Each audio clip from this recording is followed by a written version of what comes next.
It's the fifth tackle.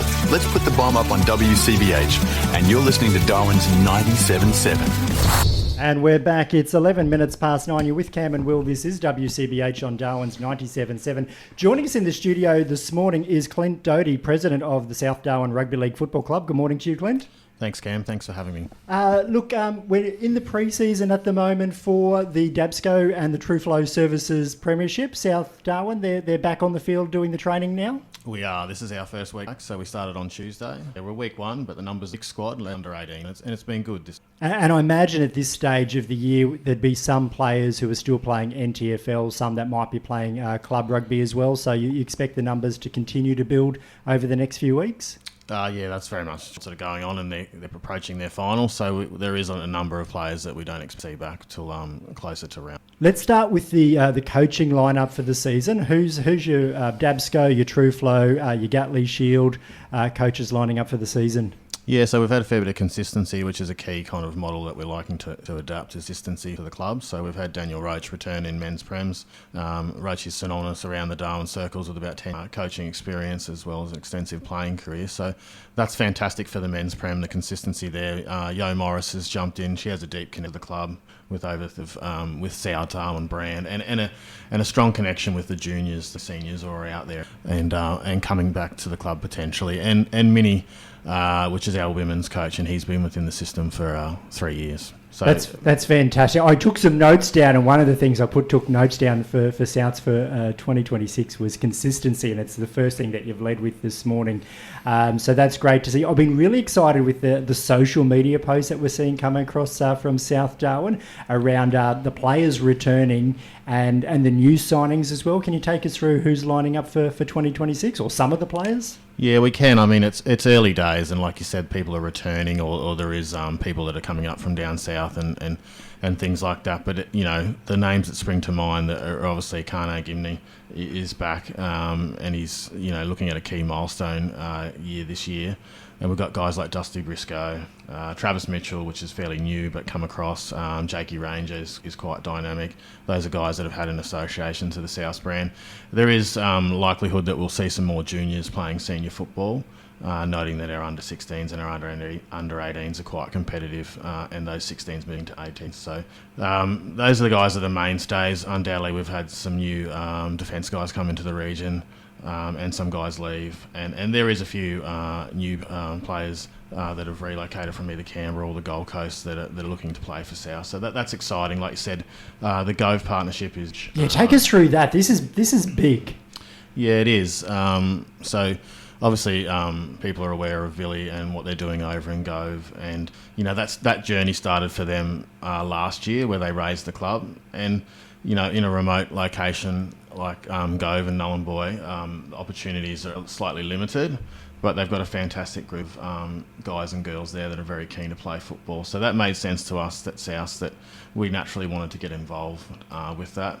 What a great opportunity to promote like remote partnerships and player opportunities. So, Villy and his team, the Afiki brothers, there's a number of other guys that are coming in 2026 that they'll certainly be playing a lot more football for South Darwin, which is exciting. Have you sort of worked out the logistics and the dollars? How many games you think they might come in for the season? Oh, listen, that is a challenging space, like as you're well aware, with the remote travel aspects. But we've not only have we developed a fantastic partnership with Villy and his team at Gove United, but also with Air North.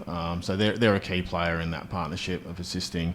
They're excited to develop that opportunity for players to come out of remote regions and play more higher level sport. So I guess to answer your question, they'll certainly be around from round one, and you'll likely see them.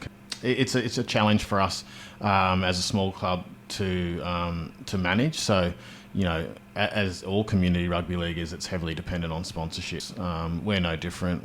Certainly if there's additional people out there within the community that would like to get involved with that partnership about promoting sport pathways through remote regions and opportunities, I think we'd love to have a conversation. And I suppose the key thing there is when the players come in from Gove United, they're adding to Souths. They're not replacing Souths and the players. They're just bolstering the numbers on the bench. They're they're filling a few key positions and adding to, not replacing. Yeah, you're right. I mean, certainly our strategy as far as improving and being consistent is that they become involved. But it's certainly at the forefront of our planning that we develop our Darwin-based players to collaborate in that space. And you mentioned that the 16s and the 18s have been competitive as well, so there's a few players from the 18s that might push through into the DABSCO Premiership this year? Yeah, there is likely. I know we saw Jalen Priestley and Bodie Bohm play some small amount of games in the men's Prems. I guess it's, like a lot of clubs are saying, it's about bringing them through in the right the right manner and the right time. But, you've got exciting guys like Eli Salanibs in that 16s, 18s. So the answer to your question is yes, there will be, but I guess the platform is that they start in Gatley and they go, and a decision for the coaches to make sure. Is there a good feel around the club? Like for me, from an outsider looking, it looks like 2026 could be a really positive season for South, that we might see the Bunnies start to move up the ladder a little bit? Yeah, for sure. That's always been our plan. I mean, like we started this journey in 24, so to speak, as far as about being a bit consistent. And it, of course, you would want perhaps more favourable results on the field, but sometimes that's football. It doesn't always fall that way. But there has been some shining kind of aspects of those seasons, and you're right. That's certainly our focus. Is that 26 that Dragons in round one. Yeah, listen, that's a good matchup for us, and I'm sure like every game's a hard game. But yeah, it's exciting. It's early days now. Everyone's kind of very focused on pre-season and just controlling what they can control. But undoubtedly, we're very focused. And registrations are still open both in the juniors and in the senior level? Yeah, they are. So, and we're seeing good numbers league-wide. But we'd love to, it's tricky, like you said, with all the other sports that are going on at the moment. But we'd love to, see those registrations keep coming in, because that just allows more flexibility to plan for our staff and our community rugby league is built on volunteers. So that the more time we have, and a good little plug and play is obviously people would have seen that our early bird special is there. So we've got fairly cheap registrations as far as the clubs overall, and we're offering a discount through to February and stuff like that. So if people are looking to save some money, or they're not quite sure, or they'd like to get into rugby league, we'd love to have that conversation. Yeah, playrugbyleague.com is the one-stop shop for registration, or contact Clint or someone at the club there if you're keen to get involved as a volunteer. April 17, I think it's round 7 in the NRL. We've got the NRL Dolphins and the Panthers coming to town. Excited for that clash? Yeah, I think everyone, loves the opportunity to get to watch some high-level live football, and in the NT, that's the key game, and it's an exciting matchup where everyone's aware of how strong the Penrith brand is. But the Dolphins are a relatively new franchise, but they're offer something exciting. So naturally that will draw a lot of people and attention, and it will be undoubtedly a great game. Fantastic. We've been talking with Clint Doedee. Clint, my notes that I wrote down for South for the start of the season: consistency, and you've just nailed it with the consistency of the coaches and consistency of the players. Player depth, I called a few South's games and I felt sorry for the guys at some stage with not many on the bench. You spoke about increasing that player depth, particularly with the partnership with Gove United, and the last one was pathways from juniors into the seniors, how they coming along, and you've mentioned it there as well. So I think from my observations as well, it looks like Souths are setting up for a real positive season. Clint Doedee, President of the South Darwin Rugby League Club. Stay with us if you can. We're going to talk more NRL trials after the break. You're listening to Cam and Will. This is WCBH Darwin's 97.7. It's 21 minutes past 9. Still got Clint Doedee, President of the South Darwin Rugby League Football Club, in the studio with us this morning. Clint, a lot is happening in the world of rugby league. We've got our NRL trials on at the moment. In fact, it's the WITSA pre-season challenge. Saw the English Super League that started overnight. We've got a couple of new clubs there taking place, and we're not far away from the Vegas Nines as well. Let's run through a few of the trials that we've seen. Let's go back to last Saturday, just before we get into the trials. And Clint, you just made the point to me off air. You've got to have a look at the lineups, don't you? You've got teams that put out, like you said, the Vegas lineup, or their round one lineup, the strongest possible lineup, and you've got teams that put out a developmental lineup as well, where there's most of the 1 through to 13 aren't their regular starters as well. So let's go back to last Saturday. Cowboys 34 defeated the Bulldogs 30. That was a big Bulldogs comeback. Did you get to see any of that game? Unfortunately, I didn't, Cam, but I did follow it from afar. And you're right. I think the Cowboys were out to a quite a commanding lead early, and the Bulldogs had a late rush, if I remember rightly. So yeah, it was a pretty high scoring game, but that was the first of their hit outs. So undoubtedly, that was probably some more of the developmental other players getting that opportunity. And of course, both of those teams are on the plane to Vegas. Dragons 28 over the Knights 18. Great to see Justin Holbrook back coaching an NRL team. He was the former Titans coach as well, and lost his job when Des Hasler came in as well. I thought unfairly, because I thought Holbrook was doing a really good job at the Titans. But it's great to see him back coaching the Knights. In the halves, they had Fletcher Sharp and Sandon Smith. I still think their best combination is Fletcher Sharp and Jack Cogger, but Sandon Smith, he accounted himself really well. Did you catch that one? Only the highlights, unfortunately, but I think everyone's interested to see how those two teams are going, and particularly Newcastle, where they'll figure with a new coach, and I guess, just kind of moving up the ladder, so to speak. So, it was an interesting game to watch, and two teams that have got some new stars, so to speak. Thursday night, how good was this game? One for me as a Titans supporter, but Titans 24 got home against the Dolphins 12, but the reason it was so good, Tommy Flegler, back out on the field after 678 days out injured. Really serious shoulder injury there, but back on the field and scored a try as well. So good to see Flegler back out on the field. Yeah, you're right, and I think everyone got an opportunity to see that try, but that's exciting, isn't it, when someone's out of the game for that period of time, and how, he's an exciting player to watch. So it's a great news story to see him, and I'm sure, he'll be looking forward to playing some more minutes. And just quietly, I was very impressed with Lachlan Ilias in the halves there for the Titans. I thought he was unlucky at Souths. I thought they put a lot of pressure on him too young, too early, and then he was made a bit of a scapegoat, and then he went over to the Dragons as well, and just couldn't cement a first-grade spot there. But he's at the Titans now, and hopefully he can feature in our 1 through to 17 there at the Titans. Last night, the Raiders 32, the Storm 6. Look, both teams were not fielding many of their regular lineup, really a developmental list there. And the Cowboys 66. Big winners over the Panthers 24, but there was a stark difference between the lineups, wasn't there, Clint?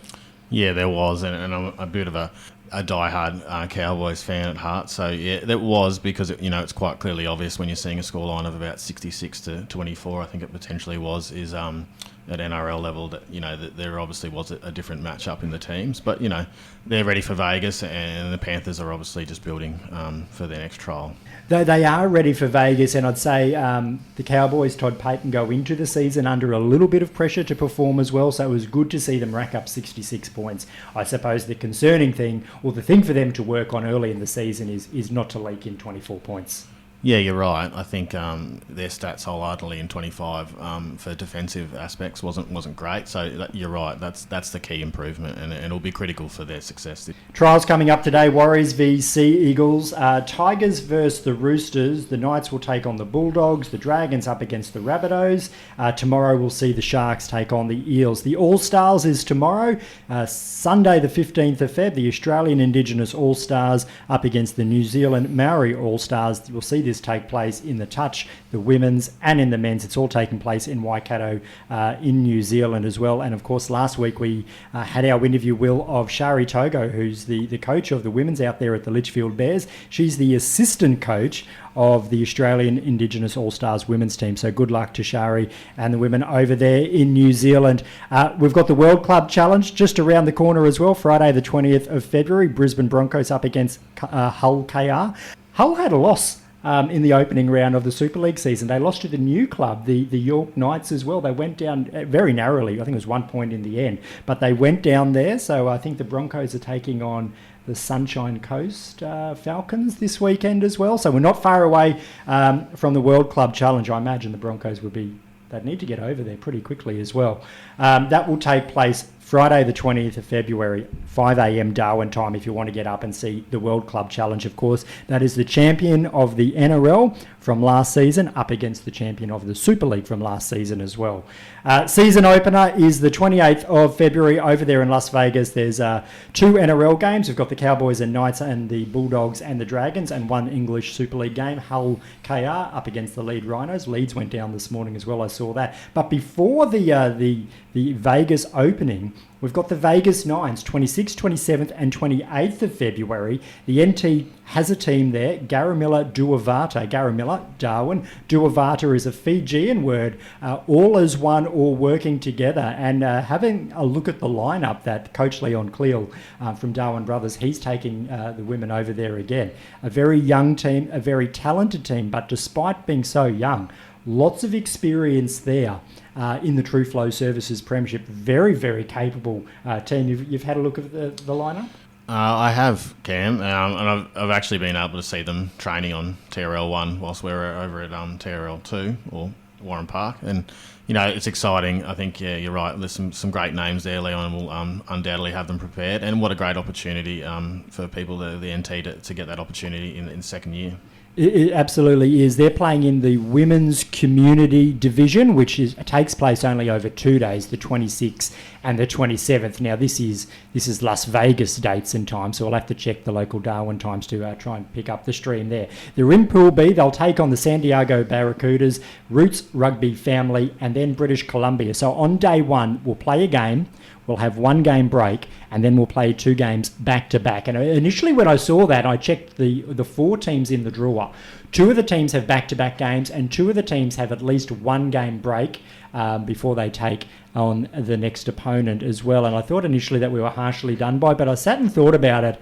And in the end, I think this is actually going to be better for our women, because the carnival-style football, and we just saw this recently with the Hotter Sevens rugby, is the challenge of warming up, playing, cooling down, the body gets stiff and sore. Then you've got to warm up again, you play, then you cool down, the body gets stiffer and sorer, and then you've got to do it again. You know, this is one of the challenges of carnival-style football. So at least for our women, for Garamilla Duavata, you warm up, you play, you cool down, you warm up, and you play back-to-back. So at the end of that first game, and they are short games, you've just got to keep warm, not allow the body to cool down, and then go out and play the third game as well. You'd agree with that analysis, or you'd rather have a gap in between games, Clint? Oh, listen, I think, you know, it's a challenging one to manage, isn't it? But I think you know, you're right, that you'd probably rather go close games after each other, but it's definitely a young person's, the 7s and the 9s kind of format, and it is quite challenging on the body over that period. But you're right. I think I'd much rather the first aspect.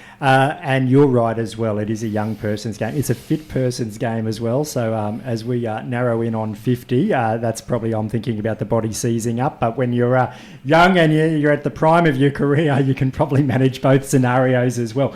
It's the 5th tackle. Let's put the bomb up on WCBH, and you're listening to Darwin's 97.7.